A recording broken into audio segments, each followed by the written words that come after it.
Olá pessoal, sejam bem-vindos a mais um episódio do nosso podcast, o BW Cash, o podcast da BW Contabilidade. Eu sou o William Lima, gerente comercial da BW e também host aqui do podcast. Para conduzir esse episódio aqui comigo hoje está o Sidney.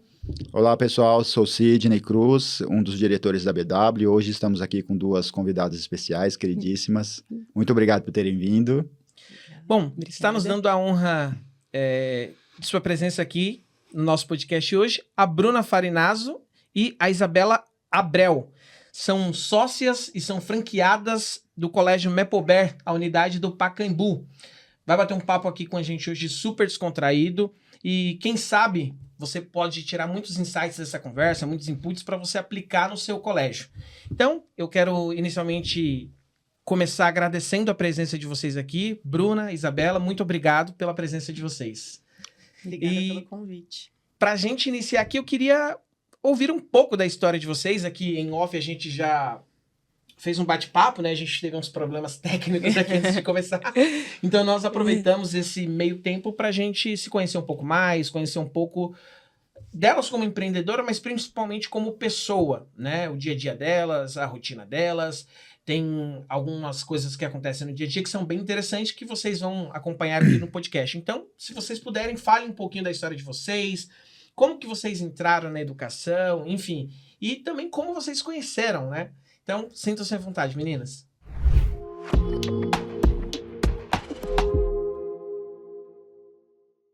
Eu sou a Bruna, estou na área da educação já há 20 anos. Minha história começou lá atrás com os meus pais, sempre trazendo a fala de que o que eu vou te deixar na vida é educação, filha, então aproveite. Então esse foi um grande lema para mim, assim, de falar, poxa, educação pode transformar, educação pode abrir oportunidades. E isso foi muito significativo na minha vida, então foi a partir daí que eu comecei a olhar a educação de uma forma muito transformadora. Eu tenho também tias que são da área da educação. Ela foi diretora, professora de inglês, então foi uma grande inspiração, assim como a outra também. Então, isso tem uma questão familiar muito forte. Eu já tinha professores na família. Já tinha. Facilitou bastante. O caminho, assim, no sentido de qual profissão escolher, qual caminho escolher. Eu digo que não, mas foi uma inspiração. Mas não foi, a gente nunca teve essa conversa de, olha, é bom ser professora, é bom ser diretora. Nunca teve, mas foi uma inspiração de sobrinha para tia. Então, isso fez muito sentido. Tenho 2 pais que são médicos, nada a ver com a área da educação. Tem um pouco porque minha mãe é pediatra, então ela lida com crianças também, mas em outro cenário, em outro episódio, né, ali com crianças doentes ou mesmo saudáveis na parte de desenvolvimento, mas o meu lidar ali com criança é no dia a dia, todos os dias, e é o caminho que eu sigo. É daqui de São Paulo mesmo? Não, eu sou de São José do Rio Preto, do interior de São Paulo, e quando eu tinha 16 anos eu fui para os Estados Unidos, eu morei em Michigan, com 16 anos, e foi uma dor também, que acho que essa dor também transformou no nosso negócio hoje como uma questão bilíngue. Eu fui para os Estados Unidos com 16 anos sem falar nada em inglês. Eu não sabia. Intercâmbio, então eu fui com a minha raça e com a minha coragem. Só tinha isso, a vontade de morar fora. E aí eu aprendi o inglês lá com muito esforço, né? Falei, poxa, tô passando por tudo isso, né? Por que eu não aprendi antes? Por que nunca fez sentido isso na minha vida? Tô sofrendo por isso e como que eu posso pensar nas outras pessoas para não sofrerem com isso? E aí foi toda essa minha dúvida de falar, esse meu questionamento, essa minha indagação de falar, poxa, tá na hora, né? Vamos pensar assim numa escola bilíngue, faz sentido, a criança desde pequena entra nessa imersão sem sofrimento, por meio de brincadeiras, músicas, de uma forma leve, que quando ela chegar com essa oportunidade lá na frente de ir para fora, vai ser algo bastante natural. Então, foi a partir daí, né, eu já tinha 16 anos, morei em Michigan, voltei para São Paulo. Quanto tempo? Fiquei um ano. Um ano.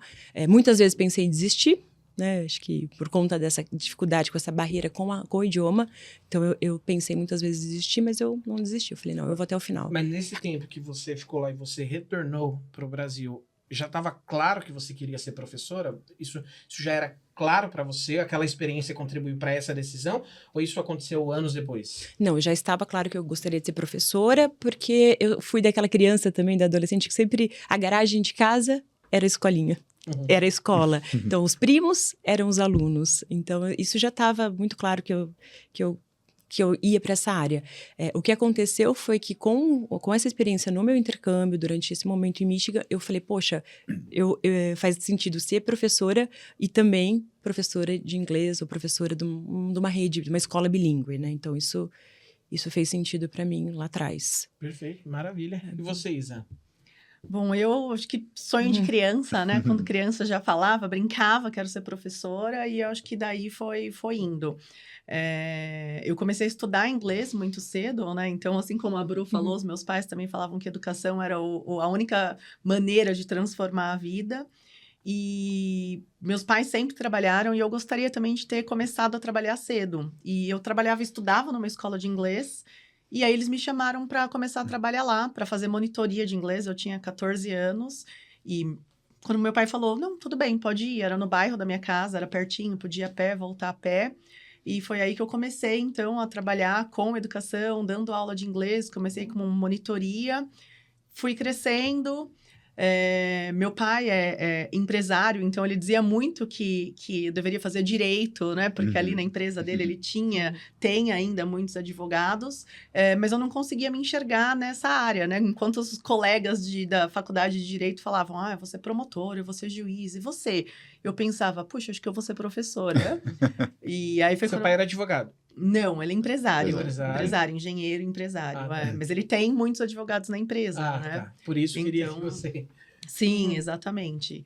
E aí fui fazer pedagogia e durante todo esse período continuei trabalhando como professora de inglês. E aí, quando eu estava na faculdade, então, falei, vou juntar essas duas coisas, né? Que eu gosto de estar com pessoas, estar com crianças, adolescentes. E aí, comecei a trabalhar em colégios bilíngues. Aqui em São Paulo? Aqui Você em é daqui de São Paulo? Sim, sou de Santo André, mas trabalhei sempre em São Paulo. Show. E aí comecei a trabalhar, juntei o inglês que eu gostava com essa área de dar aula e comecei então a trabalhar em colégios bilíngues, inicialmente com educação infantil e depois com fundamental. Show. Eu vejo que assim, uma vem com pais na área de medicina, a outra pai empresário. Em algum momento houve uma pressão familiar, mais do que mera sugestão no sentido de, olha, seria interessante você vir trabalhar com o pai, com a mãe, etc.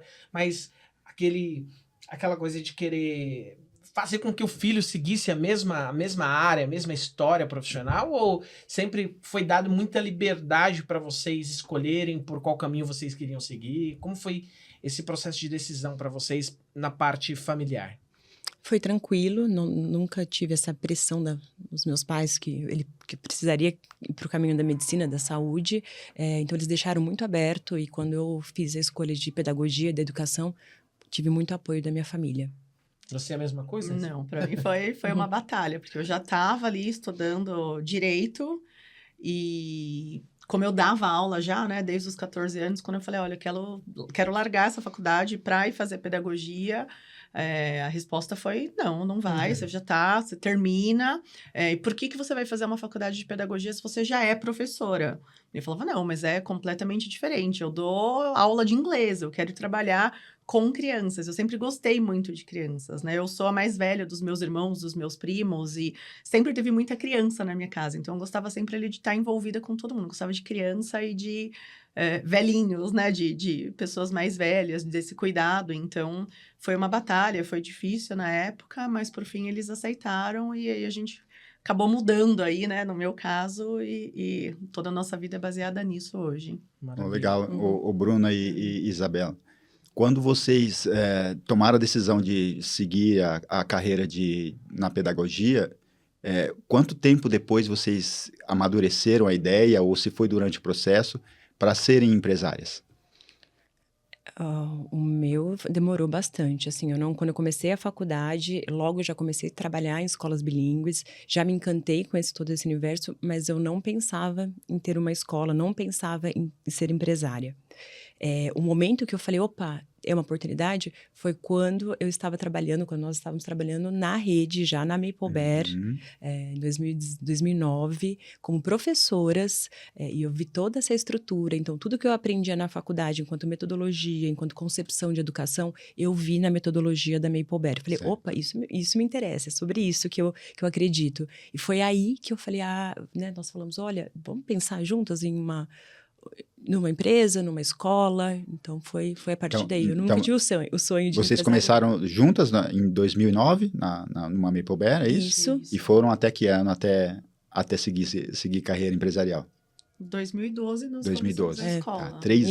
3 anos de experiência dentro do segmento, vivendo na carne, né? O que é ser um educador, né? Sim. Na verdade, nós Antes, já trabalhávamos na área de educação, mas na Maple Bear nós Vocês se conhecemos encontraram em 2009. Mas os 3 anos na Maple Bear serviu de bagagem para vocês entenderem como que funcionava a franquia e aí sim despertou interesse. Isso, a estrutura de toda a rede, a concepção de educação, onde estava a rede, né? Ela nasce, a Maple Bear nasce já bilíngue, né? Com a concepção bilíngue. E o Canadá, por ser um país que também é bilíngue, já tem todo esse embasamento teórico para isso. Então, eu me senti muito confortável de ter, né? De fazer parte ali de algo que era muito maior, né? Não era só uma unidade, né? Então foi quando me despertou, assim. E vocês conversavam enquanto trabalhavam sobre planos para em que momento vocês começaram a alinhar as ideias para seguirem essa carreira,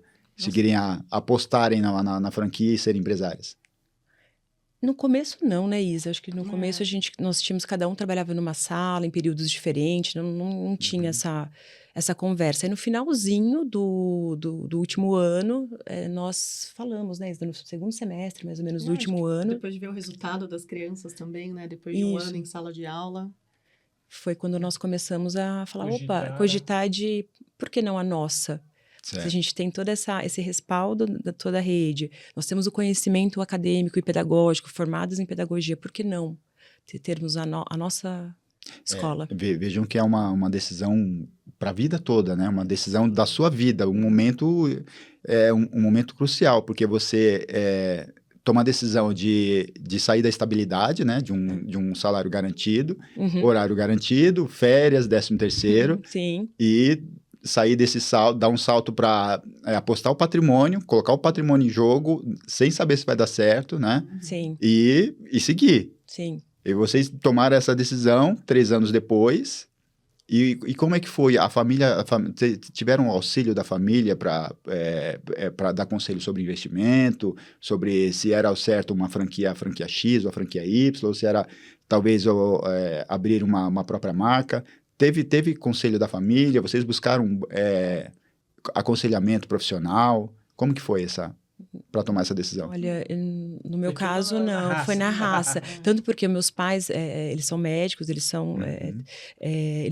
têm muita questão da estabilidade, né? Então, quando eu falei de ter uma escola, de ser empresária, não foi uma coisa muito positiva também, assim, no sentido de, você precisa ter um emprego estável, será? Foram alguns questionamentos, não a favor da minha decisão ali, né? Mas, por outro lado, minha família também via o quanto eu era apaixonada pela metodologia, o quanto eu tinha potencial para seguir. Então, eu tive esses 2 momentos ali com eles, mas nunca tivemos apoio de alguém de fora, falar, olha, faz assim, vamos por esse caminho. Fomos construindo sozinhas, na raça. Eu me lembro até que, né, quando nós tivemos a primeira visita, né, aquela expectativa, 6 meses de preparo para a escola, a primeira visita entrou na escola, viu grama no parque, e pra gente era a maior conquista conseguir grama em São Paulo, no parque dos nossos estudantes. Ela entrou e falou, mas vai ficar assim esse parque? Aquilo bateu, assim, falei, poxa, mas eu não tenho opção a gente não tem opção de não dar certo, né? A gente não tem essa opção, a gente precisa dar certo. E naquele dia bateu um desespero de falar, opa, pode ser que não dê certo. Pode ser o que eu gosto, o que eu acredito, não seja isso, né, para as outras pessoas. Então, aquele dia eu tive muito medo. Quando aconteceu uma situação como essa, ou situações como essa, nesse momento, vocês chegaram a repensar no sentido de tudo aquilo que a gente achava, imaginava, enquanto professoras de... Pô, a gente sabe como fazer, a gente está aqui, entende a metodologia, a gente dá aula, etc. O que pode dar de errado? Uhum. E aí, de repente, você chega, uma primeira experiência, a visita já aponta, faz um apontamento crítico ali. Uhum. Nesse dia a dia, houve um distanciamento entre o que eu achava que era com o que de fato é ser empreendedor na área educacional, ou não teve um grande distanciamento? De fato, aquilo que vocês imaginavam se concretizou no dia a dia, foi acontecendo as expectativas, ou a gente imaginou uma coisa, mas quando a gente estava lá operando era totalmente diferente. Distanciamento, não. Acho que a gente teve essa crítica no momento, mas falou, opa, então vamos ver, né, isso e vamos continuar seguindo no que nós acreditamos. Então, foi um baque, mas a gente falou, não, pra gente faz sentido, vamos seguir. Então, a gente tem sempre isso de olhar, avaliar, claro, ver o que faz sentido para nós, ou o que não faz, a gente fala, olha, não, nossos valores são esses, nós não vamos abrir mão dos nossos valores para atender qualquer sugestão, qualquer crítica, qualquer situação de fora. Até porque nós tínhamos um embasamento para isso, né? Por Exato, que nós queríamos a grama. essa grama. Então, tinha todo um propósito, não foi só a grama porque é bonito. grama. Não, Estético, foi tudo né? isso, exatamente, um planejamento. Então, todas as nossas decisões são baseadas em intencionalidades. Então, tem uma intencionalidade por isso, né? Então, acho que isso dá uma segurança até para falar com as famílias. E aí eles entendem. Então, muitas vezes eles... Claro, tem os que não entendem, faz parte, mas a maioria entende quando a gente traz esse embasamento teórico das nossas decisões. Nesse momento que vocês conversavam sobre abrir uma unidade, enfim, tornar-se empresárias, o que fez uma olhar para a outra e falar, olha, eu acho que faz sentido ser com você. Faz sentido ter você como sócia. Porque um dos grandes problemas na maioria das empresas são as sociedades. É um dos motivos pelos quais muitas empresas fecham muito cedo, ou muitas empresas não alavancam, não crescem. Você ter uma disparidade muito grande ali entre os sócios de objetivos, enfim, o que um quer, o outro quer. O que fez com que vocês olhassem uma para a outra e entendessem que seria a pessoa correta, a pessoa ideal para ser a sua sócia? Olha, desde que eu conheci a Bru, sempre admirei muito o trabalho dela e acredito que os nossos valores, o que a gente acreditava, o que a gente buscava também era muito parecido, né? Então, acho que isso é um dos fatores principais, porque a gente tinha esse alinhamento, né? Enquanto professoras, estávamos ali conversando, puxa, mas como seria isso? Como seria aquilo? Então, nós trocamos muitas ideias e o nosso propósito era o mesmo, né? Então, acho que isso é o que faz aí um grande sentido e é ainda muito do que a gente acredita, porque a gente sempre fala, se a gente entrar numa sala, a Bru vai se atentar a alguns detalhes e eu vou me atentar a outras coisas. E aí, junto, a gente consegue complementar essa visão do que está acontecendo, do que precisa ser feito e de como a gente vai planejar isso. Legal. Perfeito. E você, Bru? A questão, né, foi de, assim, as duas terem se apaixonado naquele mesmo momento pela metodologia e ver que faz sentido tanto para mim quanto para a Isa trabalhar em cima disso. Então, isso foi o que mais... De quem foi a iniciativa, o start, para falar, será que não faz sentido, de repente, a gente... Quem foi a primeira a comentar uma com a outra? Nossa. Vocês lembram disso? Eu não lembro, mas eu vou chutar aqui que deve ter sido a Bruna. Porque a Bruna que é a inspiração, que traz a inovação, que está sempre pensando anos na frente. Que legal. Não lembro, mas deve ter sido a Bru. Eu acho que pode ter sido porque eu já comecei esse movimento durante esse momento na Mapleberry. Logo que eu entrei no primeiro ano, eu já tinha essa ideia de ter uma escola Mapleberry. Então, eu já era algo que estava guardado ali. Falava, poxa, eu quero. Cheguei a olhar possibilidades no interior também. E aí, quando nós começamos a ficar mais próximas, como eu comentei, no começo nós não éramos tão próximas, né, Isa? Cada um trabalhava em um período, nós estávamos em outro momento, né, cada um vivendo o seu momento de vida. E aí eu acho que nisso eu estava olhando para a metodologia, já olhando para a escola e buscando possibilidades de abertura em outros lugares, sem ser São Paulo. Mas aí, com o tempo, né, nós nos aproximamos e percebemos que ela também, né, Isa, você também tinha esse interesse quando eu falei, quando a gente conversou, quando a gente começou a trocar mais, quando a gente começou a ficar mais próximas, e aí aconteceu, né? Então foi um... Hoje, se vocês pudessem, inclusive, até dar conselhos para quem vai assistir esse episódio, Claro. O que fazer para você ter uma sociedade saudável? Porque, assim, inevitavelmente, no dia a dia, inclusive, essa lição eu tirei com a minha esposa, porque nós ficávamos num seguinte questionamento. Discutir na frente de filhos. Discutir deve ser evitado, não deve e tal. Então, a gente sempre teve um alinhamento muito grande com relação à educação das meninas. E o que nós concluímos? Falou assim, o problema não é discutir. Porque isso vai acontecer. E você não pode blindar essa imagem da criança para que ela não pense que a vida de um casal, a vida social, ela não tem brigas. Porque ela tem discussões, ela tem pontos críticos e etc. Agora, o que precisa acontecer? Sempre após a briga, elas contemplaram a briga. Elas precisam também contemplar vocês se reconciliando. Então, no dia a dia, eu sei que pode ser muito comum, uma discussão, alguma coisa, um desencontro de informação, alguma coisa que vocês não concordam como sócio, mas o que é o ponto central para, no dia a dia, a sociedade de vocês darem certo, como está dando já há mais de 10 anos? O que vocês fazem no dia? Quais são os exercícios que vocês fazem no dia a dia para que a sociedade dure, para que realmente vocês continuem por muito tempo, para que as pessoas que vão assistir esse podcast e têm muitas vezes dificuldade, atrito com o sócio, ou vão ter no futuro, possam, nesse exato momento, falar, olha, acho que seria interessante a gente talvez fazer esse exercício como elas fizeram e faz com que elas tenham sucesso na sociedade delas. O que vocês diriam que é o ponto-chave da sociedade para que ela se mantenha saudável? A conversa, né? O diálogo. Acho que isso é aceitar que sim, existem as diferenças. Eu penso de um jeito, a Isabela pensa de outro, e que tá tudo bem. Mas a gente tem que ter esse momento de troca constante. Isso acontece praticamente todos os dias, essa conversa. E eu acho que isso traz esse alinhamento pra gente, assim, mais claro. E tudo bem discordar, tudo bem concordar, mas isso a gente tem essa clareza que o que fica na empresa é da empresa, fora da empresa é o relacionamento nosso, né? Porque além de tudo nós somos cunhadas também, nós não falamos. Então o desafio é desafio, você, né? É casada com o irmão dela.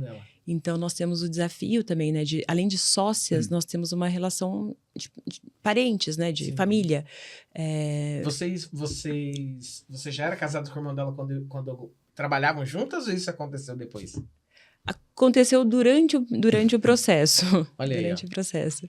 Então, foi uma junção, né, Isa? Foi o desejo de abrir a escola, nesse meio tempo, conhecer o irmão dela, quando a gente estava falando nisso também. Então, foi tudo muito...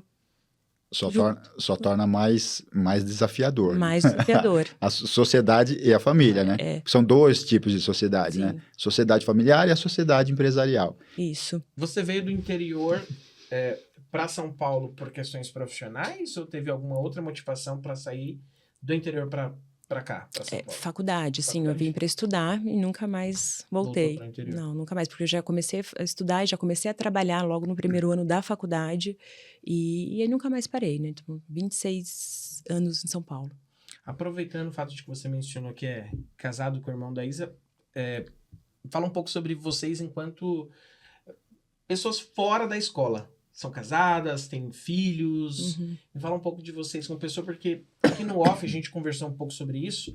E eu acho que também é válido nós falarmos aqui dos desafios que uma empreendedora enfrenta no dia a dia. Porque ter que conciliar vida profissional com vida familiar, a vida social, ter que dar conta de filho, de casa, casamento e tal, é um grande desafio, né? Eu queria também ouvir de vocês como que vocês lidam com isso no dia a dia? Como que vocês conseguem conciliar isso de maneira que a vida profissional não interfira na pessoal? E se vocês já chegaram nesse nível de não deixar isso acontecer, porque é um nível de maturidade profissional muito grande não deixar uma coisa interferir na outra, principalmente no fato de que vocês são cunhadas, são parentes, né? Então, tá ali no churrasco, de repente vai comentar uma situação que aconteceu na escola. Se vocês conseguem fazer essa separação e fala um pouco dessa vida de vocês para fora do colégio, como vocês conseguem fazer essa conciliação com o colégio. Acho que vem sendo um treino, né? E eu acho que a parte mais difícil foi quando os nossos maridos estavam lá, que aí eu acho que foi muito mais desafiador. Agora, para mim, é um pouco mais tranquilo, porque... Lá eles trabalharam com... Trabalharam um período na escola conosco. Então, ficavam os 4. E aí, para mim, era muito mais difícil estar ali com o marido todos os dias, depois chegar em casa e ter isso também. Então, foi por um período curto. E aí, quando eu chego em casa, né? Hoje, meus filhos vão para a escola comigo, eles estudam na nossa escola. E, claro, conforme eles foram crescendo, a gente vem fazendo combinados também, que é, né, o que é assunto de escola, a gente trata na escola, foi para casa, que é uma relação de mãe e filha. Eu não tenho o hábito de, à noite, ficar contando tudo o que acontece, porque também foi um treino de anos de tentar sair da escola e apertar ali o botãozinho. Agora é a casa, as crianças, vamos para o foco aqui da nossa rotina. E... Você tem três filhos? 3, isso. Legal. E você, Bru? Eu tenho 2 filhos. Como a Isa falou, é um treino, é um grande exercício, porque não é fácil também, porque muitas vezes a gente sai da escola junto com as crianças. A nossa cabeça ainda está muito voltada para a escola. E aí eles perguntam, eles se envolvem, eles querem saber. Então, é um exercício, é um desafio, um exercício diário que não é fácil. O que me ajuda, eu falo muito com eles, é em relação ao crachá, né? Olha, tô de crachá na escola, eu sou a diretora. Tirei crachá, não mais. Eu sou mãe. Né? Eu sou a mãe de vocês. Mas mesmo assim, eles sabem, então eles questionam Existe um peso extra de ser mãe educadora? Sim. Com certeza. Com certeza. Com certeza. E aquela história, né? O sentimento... Foi a história do espeto lá, do pau, lá do... Casa de ferreiro, espeto de pau.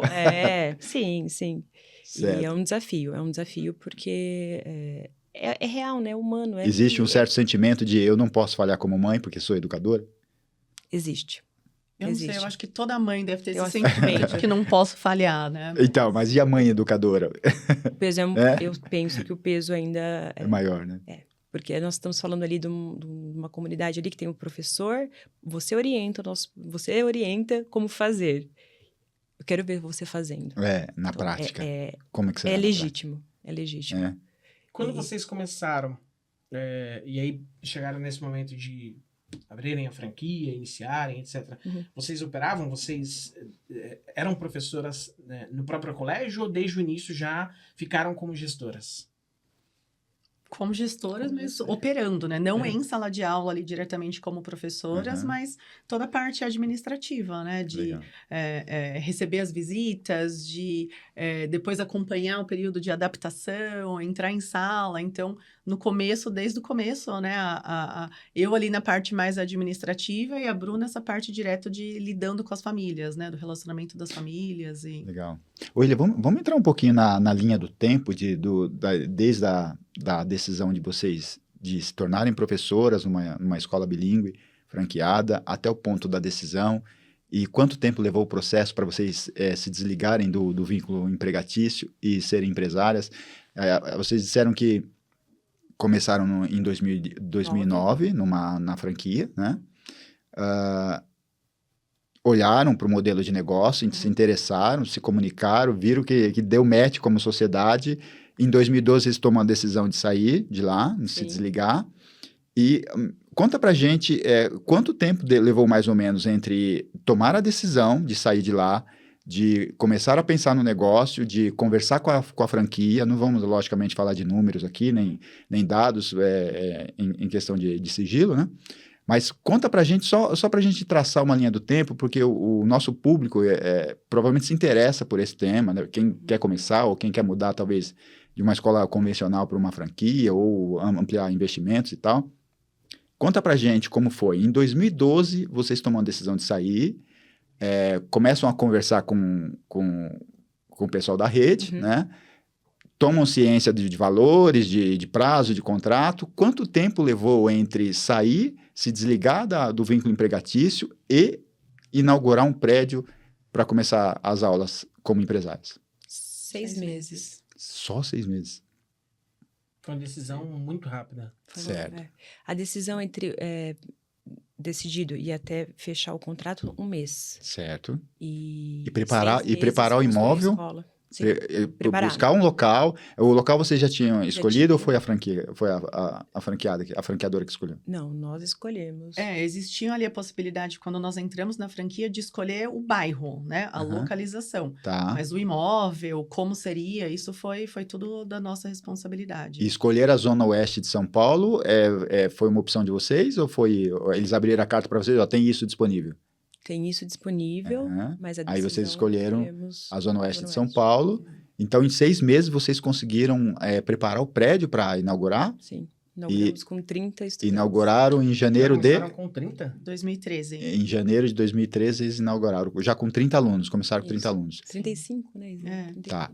E em janeiro de 2013, em quanto tempo vocês atingiram o payback do negócio? 2 anos. 2 anos. Certo. Foi muito rápido. Foi legal, 2 anos, e aí já começamos a reinvestir, né? E hoje tem prédio próprio, então... Sim. Vocês ficaram quanto tempo neste prédio até mudarem, etc? E quando foi essa mudança? 7 anos ficamos no prédio e mudamos por conta da pandemia. Legal. Inclusive, a gente sempre faz questão de perguntar esse contexto de pandemia, depois a gente vai retomar essa linha do tempo, porque é importante também, mas em especial sobre o contexto de pandemia, como foi isso para vocês? Porque a gente costuma dizer assim, que o empreendedor, o empresário que sobreviveu a esse contexto de pandemia, ele foi forjado debaixo de muita dificuldade.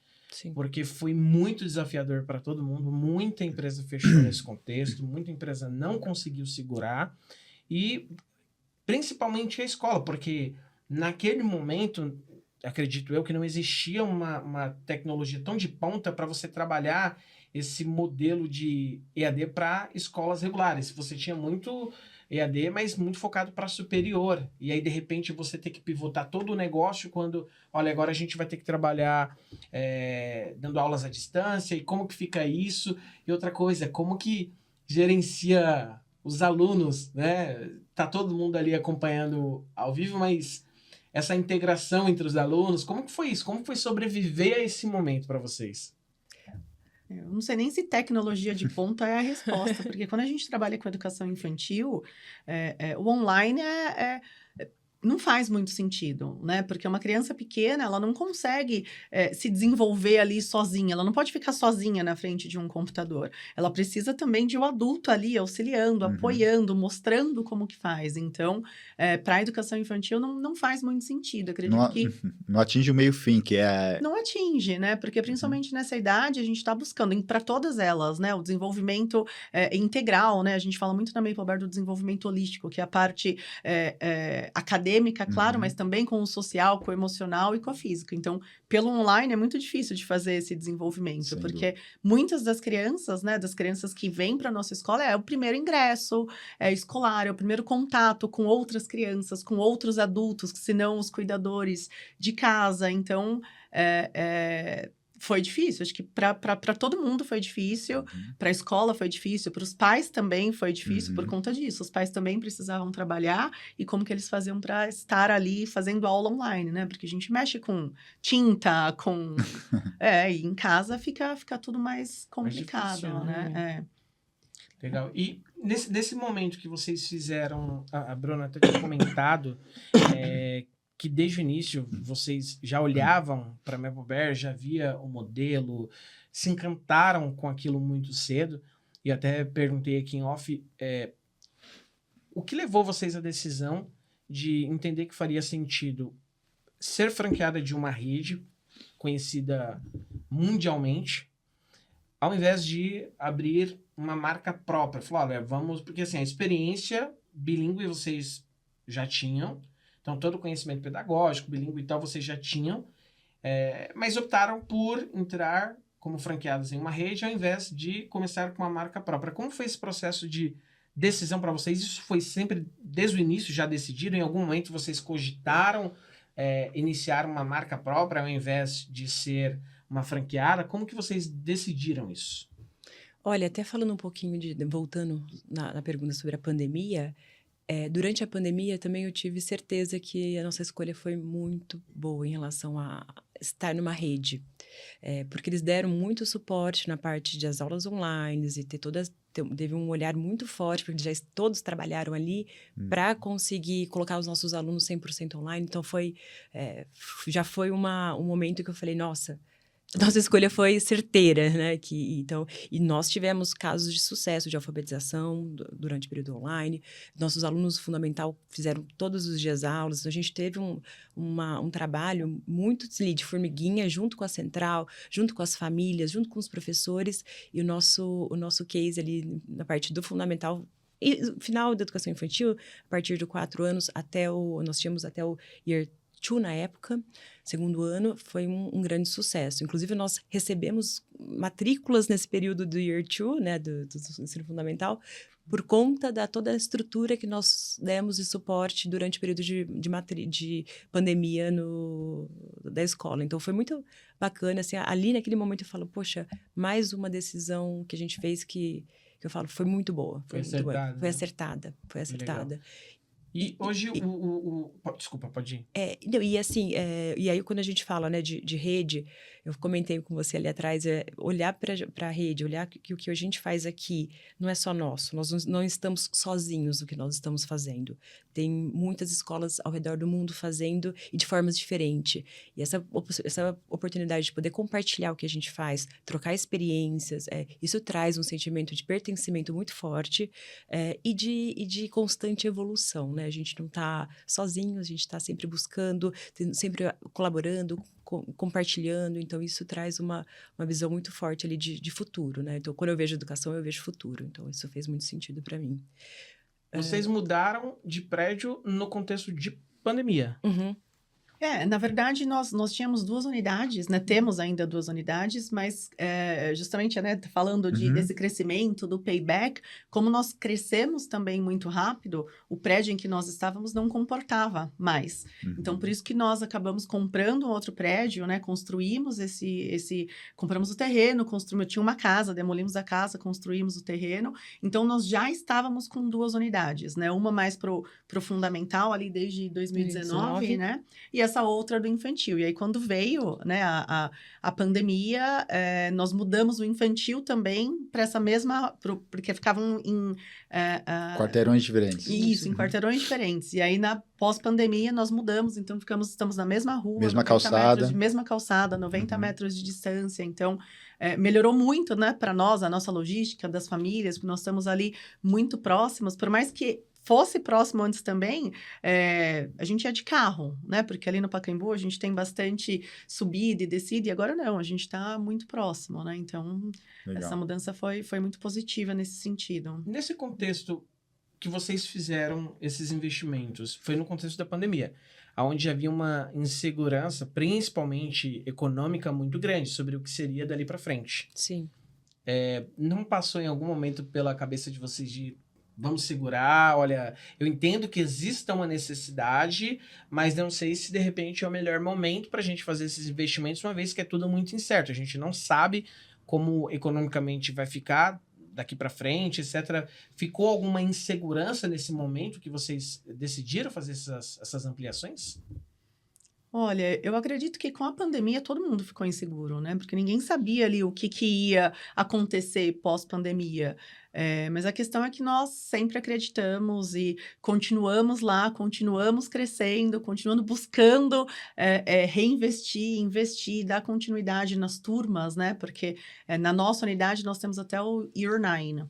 E a Maple Bear, em algumas unidades, eles já oferecem o High School, né? Que é o ensino médio. Então, nós temos a intenção também de continuar crescendo e é uma coisa que nós acreditamos e nós vemos o poder, né, dessas crianças, a capacidade deles, o quanto, a maneira com que eles aprendem, o que eles vêm se tornando. Então, eu acho que isso para nós ainda é o brilho nos olhos, né? Vocês têm intenção de...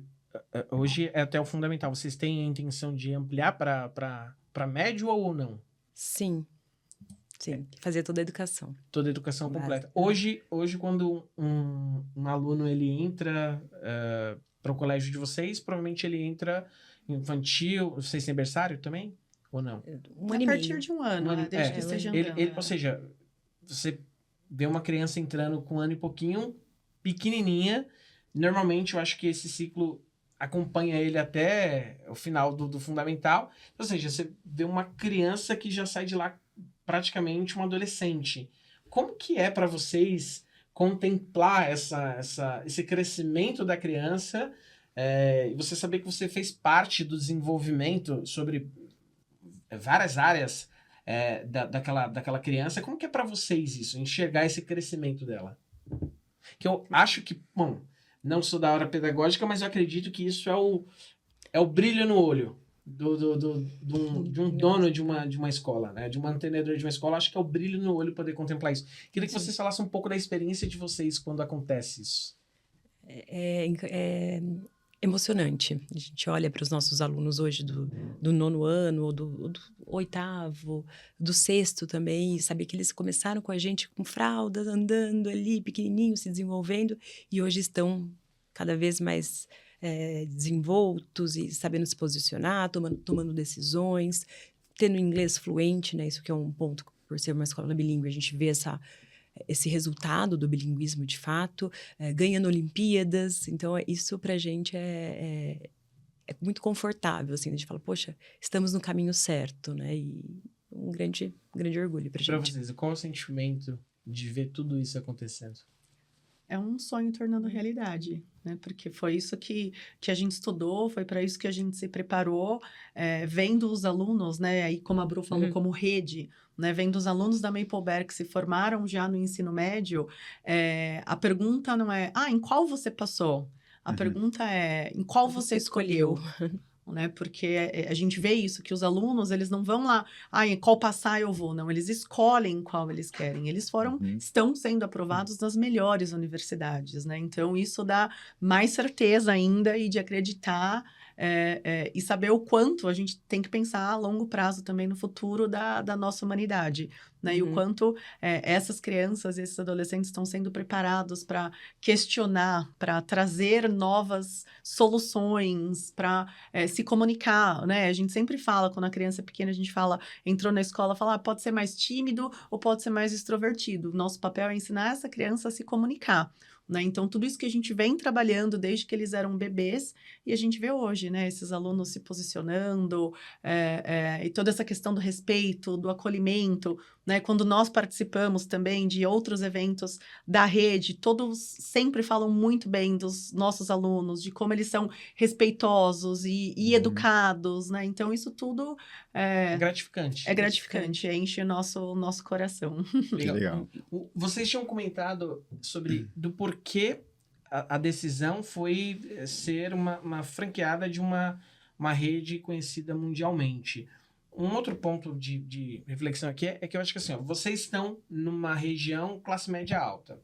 Então, para você conseguir de fato ter inscrições, ter matrículas ali, talvez levaria um tempo maior para alcançar esse payback, esse retorno, uma vez que vocês teriam que fazer uma consolidação de marca, brand, reconhecimento, etc. E o fato de ser um selo de um colégio já conhecido, acho que isso, em certo sentido, facilitou bastante para você chegar numa região onde é muito disputado, a região da Zona Oeste de São Paulo hoje é muito disputado sobre a perspectiva educacional, você tem muitos colégios, os maiores hoje de São Paulo se dividem entre Zona Sul e Zona Oeste, mas principalmente Zona Oeste, né, do Morumbi para lá onde estão os principais, e vocês estão ali perto. Isso, de certa forma, facilitou com que vocês chegassem e fosse um diferencial para as pessoas que moravam ali perto. Olha, tem um Maplebear agora aqui. Vamos mudar para lá. Isso em certo sentido, facilitou para vocês?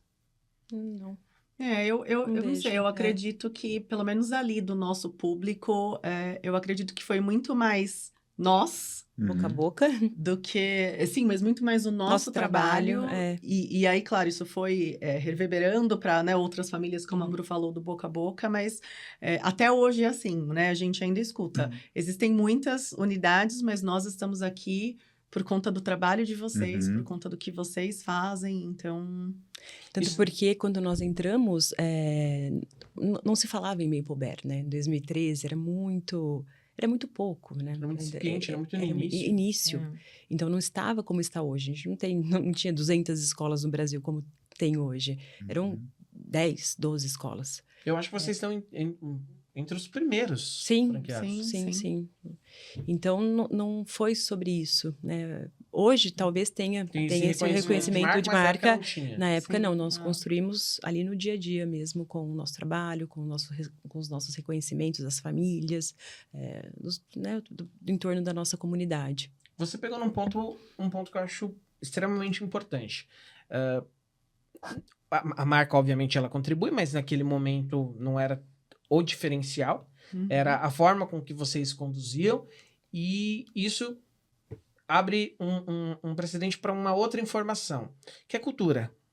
O tema cultura, ele é extremamente importante porque ainda hoje vão muitas pessoas no colégio que optam por matricular os seus filhos ali pelo que vocês apresentam. Mas eu acredito que, assim, vocês como mantenedoras, como sócias, etc., não dão conta de todo o processo. Então, o que vai fazer com que esse pai opte por chegar no final do ano e fazer uma renovação dessa matrícula é o que a professora, que é o auxiliar de classe ali, da forma com que ela conduziu o filho daquele pai que decidiu matricular ele ali. Então, como que vocês fazem para conseguir esse sentimento, aquilo que vocês lá em 2012, 2013 colocaram no papel, sonharam, falaram, olha, a gente vai ter um colégio assim, dessa maneira, etc., para, do tamanho que vocês são hoje, aquele professor que está ali na sala de aula conseguir compreender esse sentimento de vocês e passar isso para uma criança, para que o pai chegue no final de ano e fale, olha, eu vou renovar a matrícula porque meu filho ama estudar aqui, ou porque um pai chega até vocês e fala, olha, eu tô vindo por indicação porque tal pessoa me indicou, disse que ama estudar aqui, etc. Como que vocês fazem para conseguir com que essa cultura se mantenha da ponta da gestão até a sala de aula? Como que vocês fazem isso? Acho que o primeiro ponto é deixar os nossos valores muito, muito claros para o nosso time. Então, acho que eles já entram com esses valores, né, passado por nós, sobre essa importância da nossa parceria, da nossa excelência acadêmica e do nosso respeito. Isso é claro para todos os nossos colaboradores. E nós revisitamos o tempo todo os nossos valores. Então, não fica só em uma vez, né? Isso é constante. A cultura vem por meio de constância, né? Reforçar valores, estar presente, que mais? Todos os encontros também, formação. Né? Porque nós temos muitos encontros. Então, né, como a Bru falou, quando passa pelo processo seletivo, nós estamos ali presentes já falando, aqui é assim, é dessa maneira que nós fazemos. E aí tem, logo antes das aulas começarem, tem formação com todos os profissionais, com a coordenação, né, todo mundo junto. Essas formações, elas acontecem frequentemente, né, então, nós estamos sempre lá, então a gente vai passando isso também, né, passando para a coordenação, que vai passando ali para os professores, para os assistentes, e nós acreditamos que todos dentro da escola são educadores, né, e o primeiro educador que eles têm contato ali é quem está do lado de fora da escola, quem está ali na portaria, né, então quando eles chegam, a primeira pessoa que eles vão ver é o porteiro, né, então a gente já começa ali de como receber, como tratar, né? Então, vem tudo isso, mas acho que muito voltado para a base também da formação, né? E não entrar só na questão da formação, só da parte acadêmica, né? A gente trabalha com formação com todos os envolvidos, em todas as áreas. A parte comercial, a parte administrativa, a parte financeira, a parte da limpeza, organização e manutenção. Então, todos passam por esse processo de formação e revisitação dos nossos valores. Então, porque eu acho um ponto importante é que mantenedor se apega muito ao fato da pedagogia enquanto tal. O que é feito na sala de aula. Isso. Só que assim, a escola não é feita só da sala de aula. Isso. É como você falou, bem pontuado. O primeiro contato é lá fora, é na rua. É o porteiro que recepciona a criança, que dá um certo sentimento de segurança para o pai quando vai deixar o filho ali. Né? Então, tudo isso contribui bastante, até uma pessoa que faz limpeza da escola, tudo isso tem que respirar a mesma cultura. A mesma missão, a mesma cultura de entender que o que as gestoras desenharam, isso tem que ser mantido lá embaixo. Sim. Em todas as áreas da escola. E muitas vezes o mantenedor só se preocupa com... Não, a gente tem que ter um método eficaz, a criança tem que aprender, etc. Mas sai dali e não se preocupa com outras áreas, né? Isso é um problema muito grande que acontece. Sim, aí a gente tenta sempre, de novo, voltar na base do respeito. Né, o respeito e o bom relacionamento, porque a gente passa a maior parte do tempo dentro da escola. É verdade. Né? Então, a gente precisa ter dentro da escola um clima bom também, da gente saber que somos uma equipe, que a gente vai se apoiar, que se você... Né, nós temos o hábito de entrar muito em sala, né? Então, eles sabem que se a gente está entrando ali, a gente não está entrando como para uma crítica, a gente está entrando também para ajudar. Então, deles falarem, já que você está aqui, me ajuda aqui com isso, olha... Né? Então, eu acho que esse senso de comunidade também é muito importante para a gente conseguir desenvolver essa cultura. E tem que vir de todo mundo, né? E vem com a questão do pertencimento também, que a gente já mencionou aqui, né? O pertencer, né? Como faz diferença? Se todos os colaboradores, eles sentem que eles pertencem à nossa escola, o trabalho flui muito mais tranquilamente, eles gostam de estar lá, eles prezam por estar lá.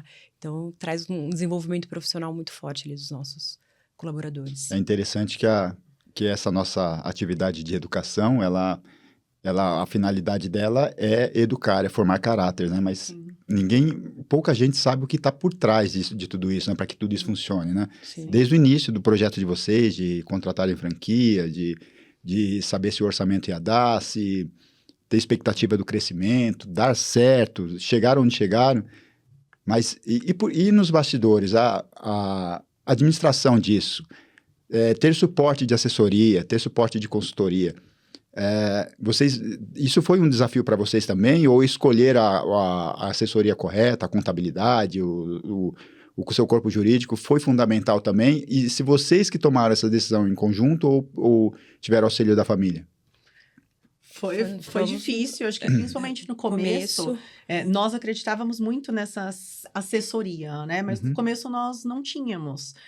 E aí, quando nós fomos para a BW, foi quando tudo realmente começou a mudar. Porque a gente tem um apoio muito grande, acho que em todas as áreas, né? Quando a gente fala de departamento pessoal, quando a gente fala do departamento fiscal, mesmo no jurídico. Então, nós estamos sempre ali muito bem respaldadas e sempre com as orientações. Então, sempre tivemos abertura, né?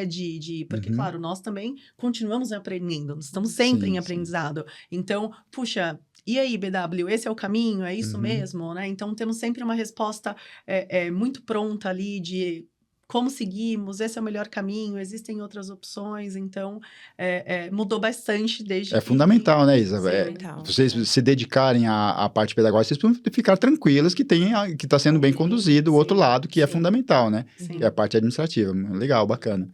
Eu costumo até falar para as escolas que não têm esse suporte, que eles perguntam, como que você resolveu algum caso específico? Eu falei, não, a gente tem assessoria, né? Não fomos nós que resolvemos. E sempre comento que a importância dessa assessoria por detrás e que vem, no nosso caso aqui, da BW, que a gente gosta muito. Perfeito. Falando sobre futuro, hoje vocês estão com a unidade do Pacaembu, vocês têm o objetivo de expandir, de abrirem mais franquias. Como que vocês enxergam o futuro do negócio de vocês? Momento de expansão. Sim, nós estamos buscando expansão. Nós temos uma região que é nossa, né, por conta de ser uma escola de rede, e a nossa intenção é expandir primeiro onde nós estamos, mas também pensar em expansão dentro do nosso território ali, que a gente pode ocupar. Então, a gente pensa aqui... Perfeito. Lá para frente. Maravilha. Ainda sobre essa questão de futuro, sobre o futuro da educação que se transforma cada vez mais, né? Cada vez mais se altera e etc. E para aprimorar, para atender bem e tudo mais, o que vocês enxergam para o futuro da educação? Hoje você tem grupos como da Maple Bear, mas você tem outros também. E você também tem escolas independentes que são muito boas, etc. E todas elas, de alguma forma, contribuem para o desenvolvimento da educação. Mas o que vocês enxergam para a educação privada no país? Hoje, os pais, quando procuram vocês, procuram pelo fato de vocês serem uma escola bilíngue, procuram pela metodologia, procuram pela marca, procuram pelo tato que vocês têm com a criança. Isso é, a educação particular se encaminha cada vez mais para algo mais, digamos assim, humanizado, tato, ou para algo mais dado a ferramentas, a dados, ou um conjunto dessas duas coisas? O que vocês acreditam sobre esse futuro da educação? Olha, hoje falando, né, fala-se muito da inteligência artificial, né, e tudo isso, e eu particularmente, desde pequena, sempre quis conhecer o Canadá, e quando fui, me encantei muito justamente com o modelo que eles têm lá, com a educação das pessoas, com o cuidado das limpeza, a limpeza da rua, e acho que a Maple Bear, ela traz também muito isso, né, então, claro que toda essa tecnologia, ela é importante, sim, mas nós também acreditamos que precisa muito dessa parte humana, né? Das trocas, desse desenvolvimento social, porque se você ficar ali só na tela também o tempo inteiro, você está isolado, né? E o mundo não é assim, a gente está sempre em comunidade. Então, o que a gente precisa fornecer para os nossos alunos é justamente como lidar com tudo isso, de novo, como se posicionar, como resolver, né, todas essas questões, pensando em soluções. Então, vem mudando muito, acho que vai mudar ainda mais, e acredito também que a Maple Bear é um exemplo para muitas escolas de, né, pensar no futuro. E hoje a gente fala muito, né, que a gente não sabe quais serão as profissões do futuro. Muitas novas profissões surgirão. E o que a gente vê hoje por dados, né, que a maioria das pessoas que é demitida não é pelo conhecimento técnico deles, é o que a gente fala que são as soft skills, né, e não os hard skills. Então, que é justamente isso que a gente vem trabalhando, que a gente acredita também, que é muito para essa parte, de novo, óbvio, o acadêmico é muito importante, e também é a parte desse desenvolvimento emocional, social, que é o que acredito que vai fazer a diferença lá na frente. Maravilha. Muito bom. Mais uma pergunta, Sidney? Eu acho que o papo foi muito produtivo. Eu gostaria de só que vocês dessem uma mensagem para quem aposta na carreira, quem está pensando em iniciar na carreira de empresário, principalmente na área da educação. Que conselho que vocês dão para inspirar eles a tomarem uma decisão de partir para essa vida de empresário? Olha, eu falaria sobre rede. Eu acho que a rede é um super apoio, é um suporte. É claro que rede alinhado ao seu propósito, né? Acho que existem várias redes de educação no Brasil. Encontrar uma rede que esteja alinhado ao que você acredita em termos de educação, futuro, é o primeiro ponto. Certo. E eu vejo que estar em grupo é muito importante, né? Facilita muito o processo. Você não é solitário, né? Então você tem com quem compartilhar. Você parte do meio do caminho, praticamente, né? Porque tem algo pronto já, né? Sim, já tem algo pensado, testado, feito. Isso, não só pronto, mas estruturado e que sabe que tem resultado. Sim. E aí, quando eu falo de achar uma rede, eu falo dessa rede que não engessa. Eu falo de uma rede que faz com que os nossos programas são revisitados o tempo todo, os nossos currículos. Então, eu acho que como a rede de suporte é muito maior, você consegue fazer essa constante evolução o tempo todo na parte acadêmica. E também, não só acadêmica, como parte social, emocional, física. Então, eles te dão um grande suporte para isso. E parece que faz sentido, porque vocês começaram em 6 meses. Não, é um tempo recorde, né? Sim. Startar um negócio em 6 meses não é fácil. Sim. E vocês, qual a sua mensagem? Coragem, sempre. Empreender no nosso país precisa de bastante coragem e muito planejamento, né? Planejar, como a Bru falou, revisitar, voltar, repensar. Acho que a gente vem, não somos as mesmas de 14 anos atrás, né? Aprendemos muito, seguimos aprendendo e acompanhando, planejando, se preparando. Acho que nunca vai ser exatamente, mesmo você fazendo um planejamento, nunca vai ser dessa maneira, né? Dito aí a pandemia, que eu acho que ninguém esperava e todos passamos por ela, e depois de pensar de novo numa reestruturação, como, né, reencaminhar, repropositar, não sei se ressignificar, ressignificar muita coisa do seu processo, né? Perfeito, maravilha. Meninas, eu quero agradecer a presença de vocês, foi muito bom.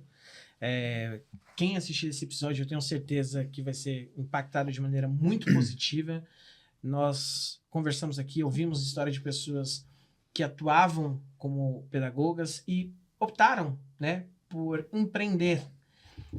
Falaram um pouco dessa trajetória de como elas chegaram à conclusão de que a melhor opção seria estar com uma rede, ser franqueado ao invés de uma marca própria. Falaram dos desafios delas.